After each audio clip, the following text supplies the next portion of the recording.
How's that? Is that okay? Well, thank you so much for that introduction. I very much appreciate the opportunity to give an academic autobiographical lecture to things. Years ago, I sort of noticed that among humanities PhD students, they always seem to gravitate to something of deep personal significance. Like the exceptionally beautiful young woman that I recall, whose topic was the male gaze. I presume because she had to deal with it every day. Or the terribly obese student, whose subject was the abject. And years ago, this was in Australia, I worked under a Dean of Education who was a certifiable psychopath. Oh, and they are terrible animals. And if you don't know, and if you haven't had the opportunity to meet and work underneath one of these people, you may not know that what they seriously lack is empathy for other people. And her research topic was empathy. There seems little doubt in my mind that one's deepest self, one's intellectual, professional pursuits are intertwined. But in a sense, one's professional life can be a way to understand oneself, sometimes to heal or to justify oneself, and in some cases to try and understand why one is not like other people. Of course, accidents play a part. You've got to be in the right place at the right time. You've got to meet the right people at the right time. But so too does family of origin and one's own innate predilections. Certainly seems to be clear in my case. So I'm going to start with my family of origin. It's certainly, I think, perhaps the earliest way to understand why I came to art education in the early 1980s as an advocate for the study of popular culture. Not to deride it, as modernists were doing at that time, and of course some people still do, but to consider it as every bit as textured and as significant as the fine arts. I argued even back then that since popular culture was for most people far more important a form of pedagogy than the fine arts, it should be a priority for art education.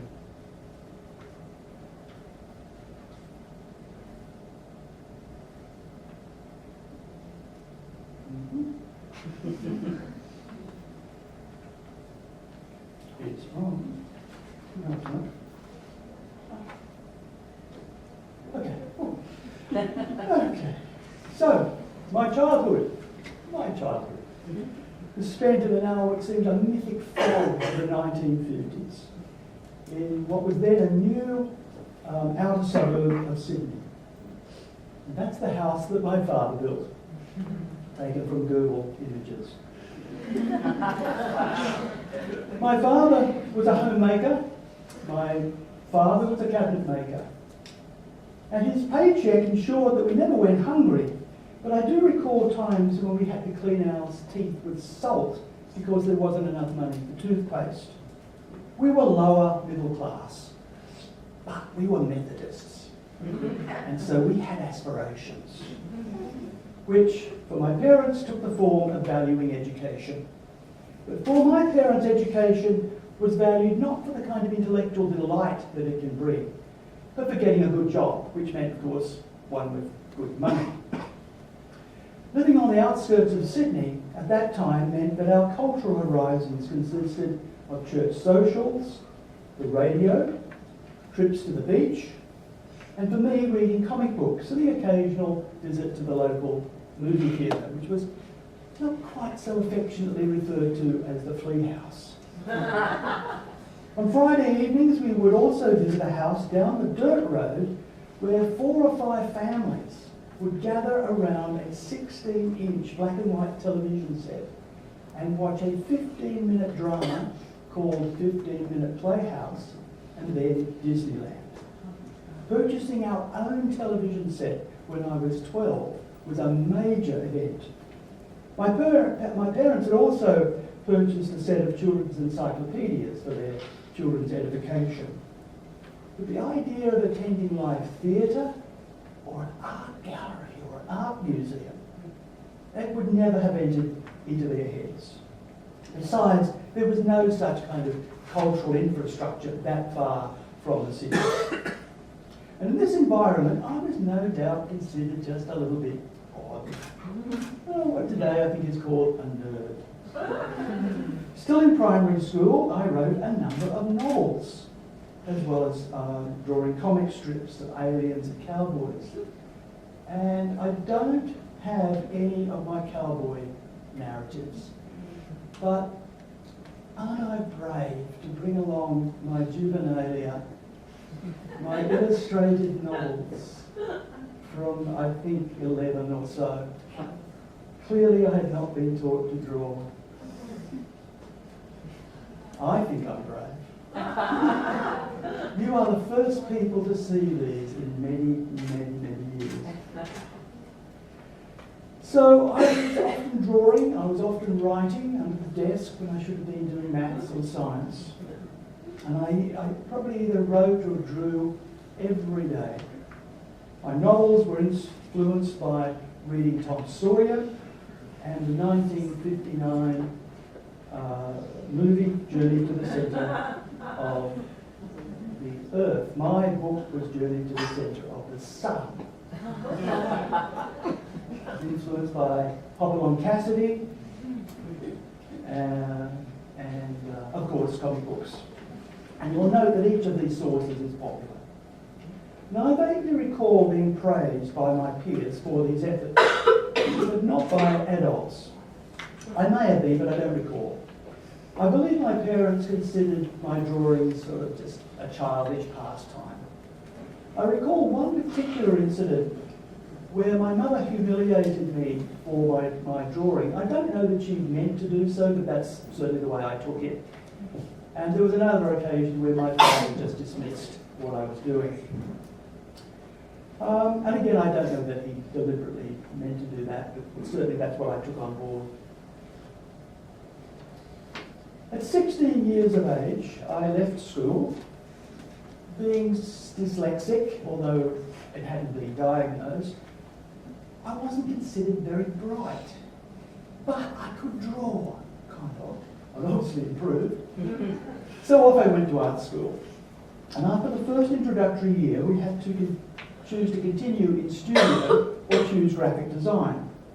And my father's confident declaration that artists lived only on the smell of an oily rag no doubt contributed to me choosing graphic design. Graduating some years later, I worked in a very large advertising agency. And here I designed things like this. Again, probably no one has seen this for 30 or more years. I art directed this. Ice cream packaging. These were used in Australia throughout the 70s. This was all hand done back then. This is well before digitalisation. And any number of storyboards for television advertisements. Many of these just happen to be for toilet paper. And I have often joked with my students that that experience of working so closely with toilet paper for so long has helped me deal with the minutiae and the more absurd aspects of education. Well, I lasted only 18 months in advertising. It really took little time to realise that advertising was the pointy end of capitalism. That it had little more to do with anything than selling products for global corporations to make hefty profits. And out of my life, I wanted more. I wanted to do something of moral worth with my life. After all, by this time, in the late teens, early 20s, I had heard a lot of Methodist sermons, many of them on social justice. Recall that my teens were in the 1960s, when Vietnam and conscription, just as important in Australia as here, was ever present. And I was already resisting the draft.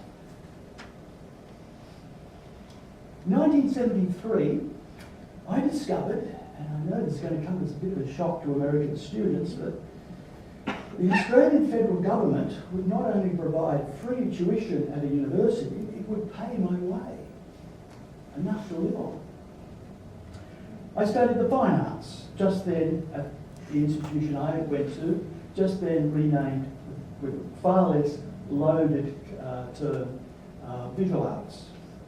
And most departments of visual arts then, as now, are people by art historians, and at that time, the art historians were deeply modernist. But I was lucky to meet two professors who took very different perspectives. Donald Brooke was not an art historian, but an art theorist, and he rejected the then typical modernist valorisation of the fine arts as inherently ennobling. The other professor was David Sless. His focus was visual communication, what today we call visual culture. He was a sociologist who viewed imagery, fine and popular, not as part of a social hierarchy, but as socially levelled. Because as far back to the 1970s, I was introduced to ideas that were, if not postmodern, then at least pre-postmodern. And what was critical for me from this sociological approach to the visual arts as a form of human communication was that there was a place for popular culture.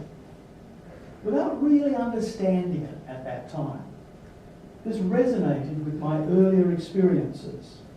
And I came to think very early on in my university studies, even well before my doctorate, during my honours years, that my overarching focus was not art, it was pictures. And this focus on pictures was reinforced by social distinctions among some of my fellow students. Many of my student peers came from privileged backgrounds. For them, studying visual arts aligned them with and marked them in terms of their class position. They had a way of regarding the world as somehow theirs for the taking. They even spoke with a particular accent. I found that attitude unsettling, and I kind of instinctively held back. Eventually, these social distinctions, combined with the intellectual influences I'd come under, led to an interest in children's unsolicited drawing. The drawing that children do on a regular basis, often under the desk, as I was saying before, when they should be doing something else. Many of them will draw for hours at a time. Of course, I've already mentioned that I was one of these children. Now, at first, I had no idea really why these children called out to me. Initially, my interest appeared solely academic, a matter of illustrating a point in the then, and I suspect now quaint, art education controversy over whether children should be allowed to copy or not. Only later did I realise that my study of these kids was an attempt to validate these children and thereby, in a sense, heal what in popular psychology is called my own wounded inner child. But of course, this is only part of the story. To pursue deeply personal issues as part of academic discourse, the times have to be right. And I was lucky. When I commenced graduate study in the early 1980s, Brent and Marjorie Wilson had already enlivened debate about unsolicited drawing. Another example. They were championing this kind of work as a creative developmental tool, a way for children to explore their own worlds. Moreover, they were claiming that unsolicited drawing was far more sophisticated than what passed for art education in schools. They observed children drawing from popular culture sources, not only to find out how they were learning to draw, but what they were discovering was that children were exploring age-old themes like the quest, the hero's journey of overcoming numerous trials, as well as kind of rags to riches stories where a lack of power is overcome.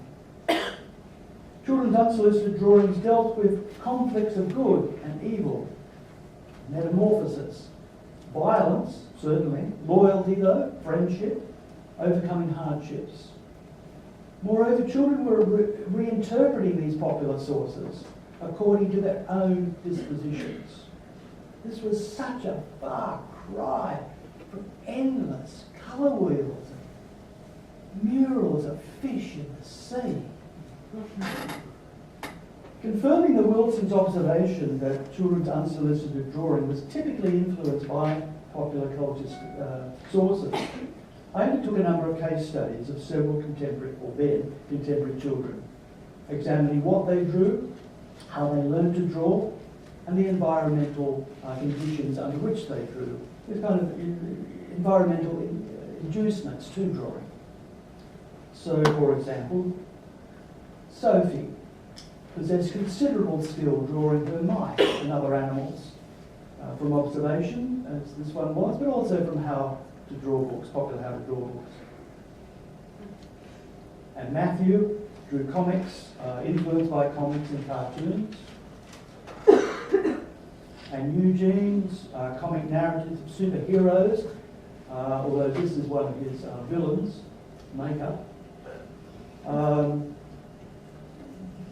He combined a number of popular sources, so his language was derived from Dr. Seuss books, his cartoon style was derived from Hanna-Barbera, and the narratives were derived from the television Batman and Robin series.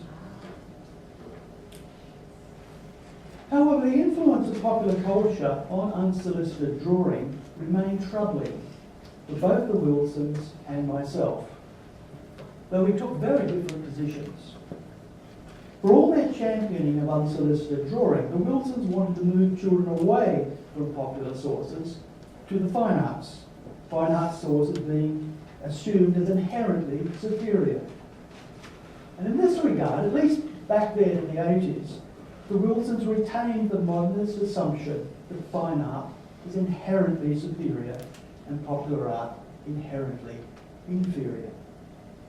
So, given my background, personal and intellectual, I wanted to argue that popular culture was not inherently inferior, but inherently worthy. But nowhere in the art educational literature was it possible to argue this back in the 80s. The art educational literature was then deeply modernist.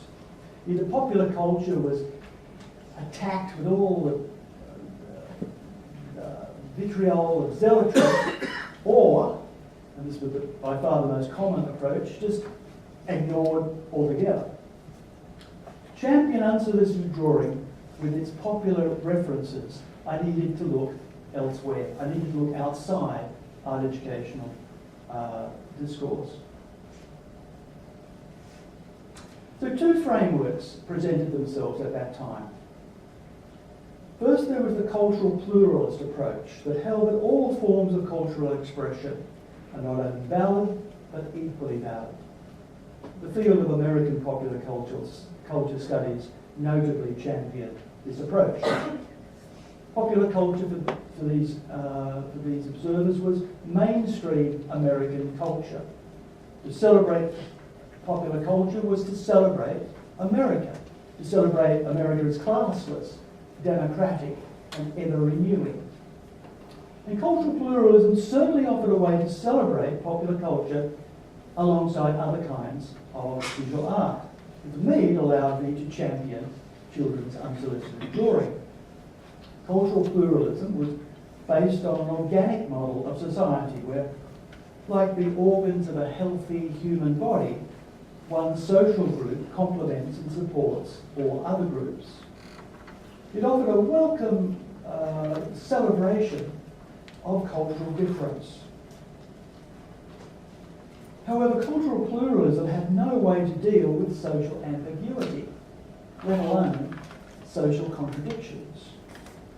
Cultural pluralism ignored all the problems with popular culture.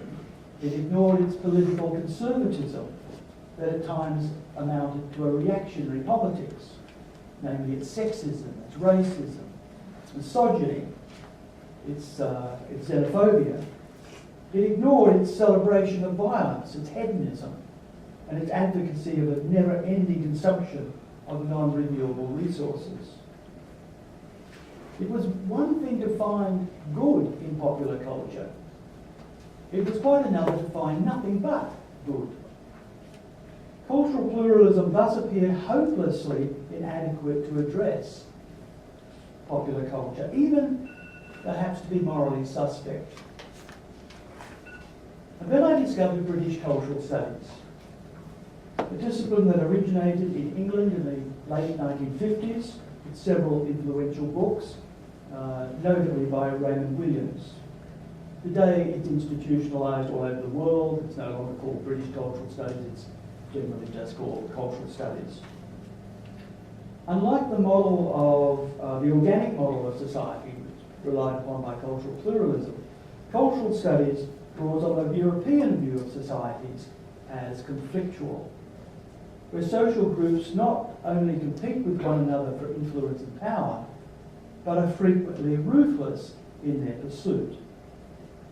Such a conflictual model appears far more appropriate to deal with popular culture than the organic model. With British cultural studies, I found an uneasy balance struck between recognising the value of popular culture in providing reference points for people's lives and a critique of its oftentimes offensive ideologies. It allowed me to both champion popular culture and its influence on children's unsolicited drawing and to critique it. It provided a framework to champion unsolicited drawing as a creative act, but also simultaneously to problematise it, to understand it as caught up in the same, exactly the same kinds of social contradictions as its popular models.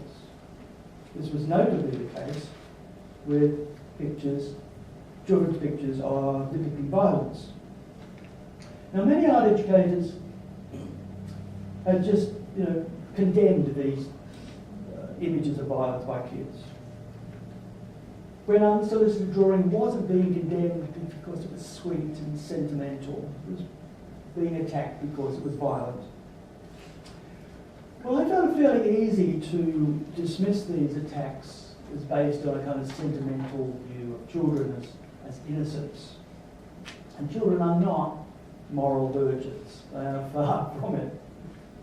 So I asked, in the light of the degree of violence tolerated in societies generally, how could children's drawings of violence be seen as a particular threat needing to be eradicated?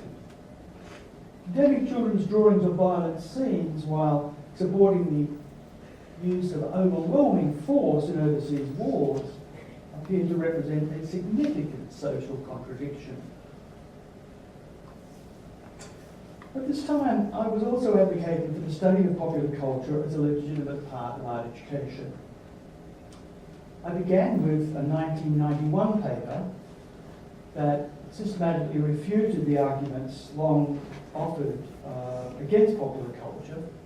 And for this, much to my amazement, I was awarded the prestigious Manuel Barkin Award from the National Art Education Association here in the United States. Now, having at that stage never visited the United States, knowing nothing of this country's complexity, nothing of the fragmentation that exists here, or which also applies to art education, I thought,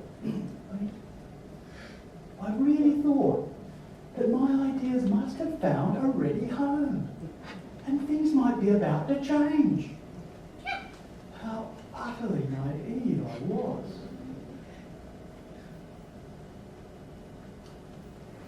But in 1992, I did have the opportunity to visit the United States for the first time.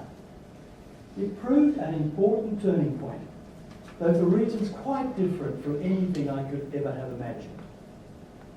I attended the National Art Education Conference, and then I spent weeks travelling around the country, hosted by a number of art educators.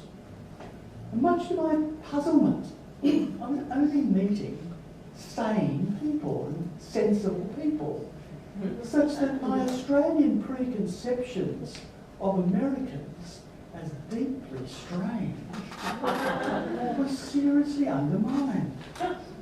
Now, mentioning this to notable Canadian art educator Graham Chalmers, he suggested if I wanted strange, I should visit Las Vegas.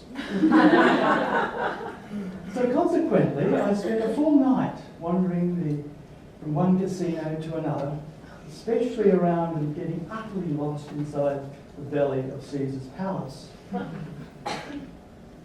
Something like that. A day later, I flew to Los Angeles, found a motel block from Hollywood Boulevard, and the next day I spent the entire day at Universal Studios theme park. And believing at that point that the heady stimulation, nothing could possibly top these two sites. At first I resisted the idea of going to Disneyland. I thought I'd be disappointed. I didn't want to be let down. Well, I did go. And it did top everything. A few days later, I flew back to Australia, utterly disorientated by these three sites, visited as I had been in quick succession. I'd been astonished. Oh, we haven't got to Disneyland, have we? Sorry, I forgot, it was Disneyland. I'd been astonished, I'd been thrilled, I'd been overwhelmed, but I felt utterly lost. I liken the feeling to foreign travel. It's thrilling, but not home. And after a while, everybody wants to be home. I realised that I just did not have the kind of intellectual framework with which to address these overwhelmingly participatory experiences, totally given over to pleasure. British cultural studies had helped me enormously in dealing critically with small and discrete cultural forms like children's drawings, even television programs. But it appeared quite inadequate to address these entirely immersive, completely hedonistic, and highly artificially constructed environments. One can fall ill from too much sugar. So arriving back in Australia, in an effort to understand my disorientation, I delved into postmodern theory. So I read Baudrillard on simulated environments, Featherstone on the aesthetics of the everyday, Debord on living in a society of spectacle. And this was a sobering and depressing experience. Because for them, a society increasingly reliant upon imagery represented a decline in the authority of language, and therefore, for them, of reason. Imagery represented for them seduction by sensation and emotion, not deliberative thought, not logic. And originating with Plato, this is a view reiterated throughout Western philosophy. Language represents logic and the mind upon which civilized life rests. Images represent the body and unreason. And furthermore, for these critics, most visual images were then and is now produced at the bequest of global corporations, and by offering a never-ending supply of hedonistic pleasures, progressive social activism had been subverted. Marx had once declared that religion was the opiate of the masses. Now the opiate had shifted to the proliferation of seductive, primarily visual images. So it took some time to find that such wrist-slashing pessimism could be countered by a more positive description of postmodern times, in which progressive social activism was still possible, although now abandoning the grand utopian narrative of social reconstruction in favour of making small gestures on many fronts. I also found in postmodern theory descriptions of immersive experiences such as this that prove helpful in advocating that the sites now needing to be addressed by art education have greatly expanded. And during the 1990s, I used a number of frameworks to do this. I advocated for an art education curriculum framed in terms of cultural literacy, in terms of an aesthetics of the everyday, a curriculum using concepts of new times, the concept of new times, a curriculum that addressed global culture. I also addressed cultural sites not commonly considered in art education, such as soap operas, family photography, and images of children. variously represented in mass media, as well as the fine arts, as innocents, as knowing adults, as victims of abuse, as perpetrators of evil, as learners, as consumers, as aesthetic, perhaps most disturbingly, as erotic. By the end of the 1990s, visual culture studies emerged. My first impression was that it did not actually offer anything new. It relied heavily on assumptions I'd been working on by then decades. Then I realised this wasn't surprising, because visual culture studies, to a very large extent, was growing out of British cultural studies. But importantly, it appeared that the term visual culture had become the new umbrella term to address the sorts of concerns I've long held. And also, it was a term that was then being used by some other art educators, notably Kerry Friedman and Kevin Tabin.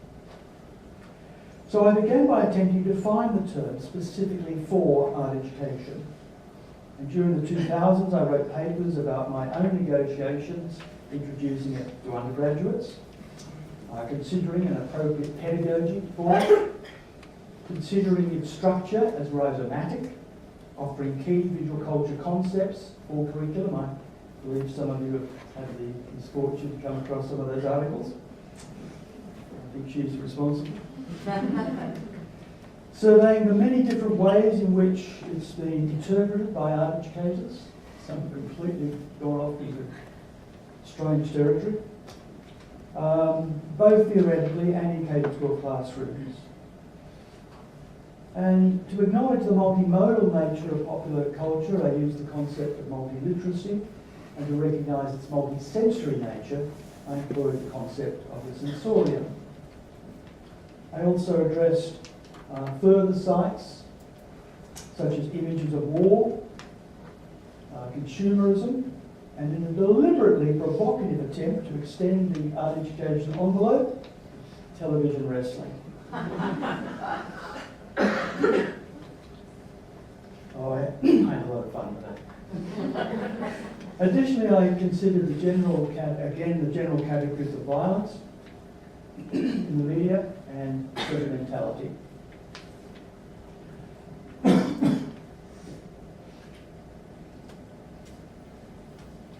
Now, I've been telling this story as a kind of linear progression, but life isn't quite like that. So I'm going to flip back here to 1995, my second visit to the United States. And I visited Pennsylvania State University, and some of the graduate students took me to a phenomenon I've not come across before called a karaoke night. The music they played was mostly retro 1960s rock. And I was a teenager in the 1960s, so the beat and the general sound was very familiar. Although because it was retro, I was unfamiliar with the particular songs that were being played. And not having heard this kind of sound for a long time, I was thoroughly enjoying it. I was really rocking along, thoroughly in the moment. Partly because the music was so loud that it didn't seem to be coming from loudspeakers, it seemed to be coming from within one's own body. So that in a sense I was embodying the music. And I couldn't work out the lyrics because it was so loud. Fortunately, the lyrics were projected onto a very large screen. So I was able to read song lyric after song lyric. As I did so, I became increasingly uncomfortable, for the lyrics struck me as kind of sexist and misogynist, and I was the father of a girl. What I experienced was a kind of cognitive dissonance between being completely taken over by this wonderful music, but also appalled at the ideas and values expressed by the lyrics. The highly seductive aesthetics I was literally embodying was utterly at odds with my own ideologies of gender. And so from this experience I could see, once again, very clearly how aesthetics wraps ideologies in such pleasure that they can be made, that even ideas that are highly objectionable can be made to seem acceptable because they're wrapped in pleasure. It's so much harder to reject those ideas when they come wrapped in pleasure, because to some extent it would be to problematise the pleasure. I'm going to skip a fair bit and go straight to basically what I'm doing these days. So for the past few years, I've returned to consider the unsolicited image making of young people. But no longer their drawings. I guess kids do still draw, but now they've very much gravitated to the net. So I've been drawing on their use of YouTube as a creative resource and platform. And I've written about these youth employing the concept of regarding them as prosumers, in terms of their creativity, in terms of their activities, in terms of remix culture, participatory culture, and even smart swarms, as well as the problematics of YouTube as a site of big data. And these more recent papers have informed and been informed by my classroom practice with my undergraduate art education students. For some years I've adopted as a model the YouTube genre of movie in minutes, in which youth contract a full-length movie, usually a blockbuster, to just a few minutes. Typically they use live actors, though also occasionally puppets and animation, sometimes Lego motion. Working in groups of between 3 and 6, I get my students to decide, first of all, what movie they will contract. They must pare down the movie to its essentials, collapsing multiple narratives to the primary narrative. They have to consider what characters are needed, what costumes, what settings, what props are required. The students often view a few models of the genre already in mind, and they discuss specific reasons for their success or otherwise. The students create the storyboards, they film, they edit, and throughout they are making the kind of choices that professionals make in the dominant cultural forms of our time. Students typically choose movies of personal significance, I have found. Movies that were seminal during their childhood or their teens. So, a year or two ago it was Hunger Games. And before that, it was Harriet Potter. Forrest Gump keeps cropping up for some reason I don't understand.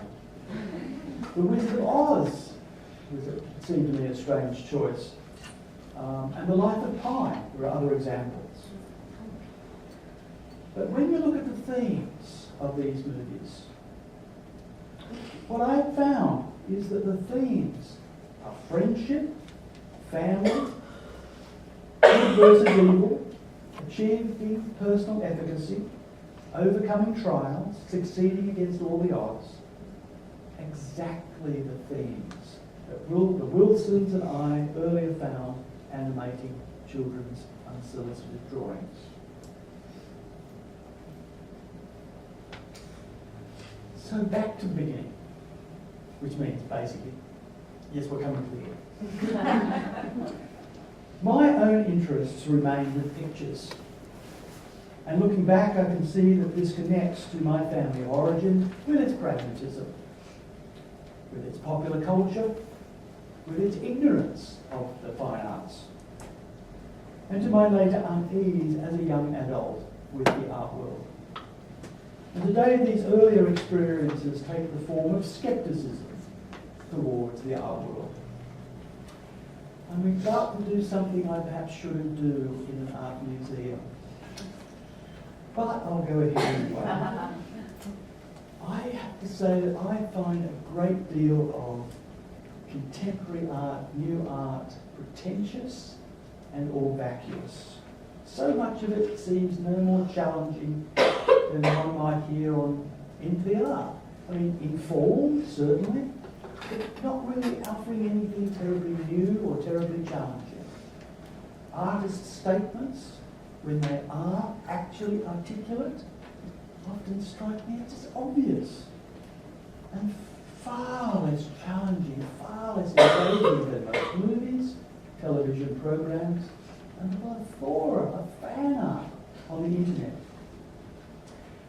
So this view reinforces my interest, not so much in art, but in pictures, because it's pictures of all kinds, fine art and visual art, popular art, that help form and inform people's minds. Pictures, and mostly popular at that, not new world art world, not new art. That is the dominant cultural forms of our time. Our students, they swim like fish in water in a society saturated by popular imagery. Much of it's worthy, much of it's not. Much of it creates common references to loyalty, to friendship, to love, but also continues to stereotype and encourage unsustainable overconsumption. Among my students, recreating popular sites like movies satisfies their desire to create, to make. Hopefully, it does more. By requiring students to make very similar choices to the ones professionals make when making images, narrative images of movies that, as I was saying before, that are the dominant forms of our cultural expression today. They get an insider's perspective, and that hopefully facilitates at least the possibility of social critique. That's what I was doing earlier this week. That's what I'll be doing next week. Thank you.